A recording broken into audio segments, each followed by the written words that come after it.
एक बार की बात है, एक रियासत के मंत्री ने राजा को अपनी बेटी के विवाह समारोह में निमंत्रित किया। जब राजा अपने परिवार के साथ विवाह समारोह में पहुंचा तो मंत्री उन्हें सम्मानपूर्वक विशिष्ट आसन पर बैठाने ले गए। तो मंत्री यह देखकर बहुत लज्जित हुआ कि एक सफाई कर्मी वहां बैठा हुआ था। उसने सफाई कर्मी को सभी के सामने वहां से उठा फेंका और उसे बहुत डांटा। सफाई कर्मी ने बहुत अपमानित महसूस किया और बदला लेने की योजना बनाने लगा। अगले दिन सुबह जब वह राजा का कक्ष साफ कर रहा था, कभी वह जानबूझकर बड़बड़ाया। राजा कितने नादान हैं, उन्हें यह पता ही नहीं कि रानी और मंत्री के बीच क्या चल रहा है। राजा आधी नींद में था। ये क्या बकवास कर रहे हो? उसने पूछा।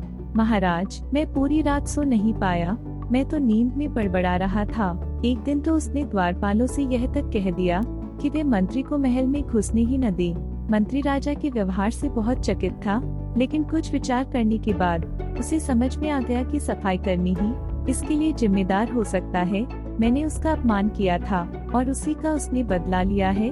अब मुझे उसे दोबारा प्रसन्न करना होगा, तभी वह राजा की निगाह में मेरा सम्मान दोबारा दिला सकता है। मंत्री ने सोचा। एक दिन उसने सफाई कर्मी को अपने घर भोजन पर आने का निमंत्रण दिया और कहा, मेरे दोस्त, मुझे क्षमा कर दो, मैंने तुम्हारा अपमान किया था। मुझे गलती का एहसास हो गया है। इन सुंदर कपड़ों को उपहार के रूप में ग्रहण करो।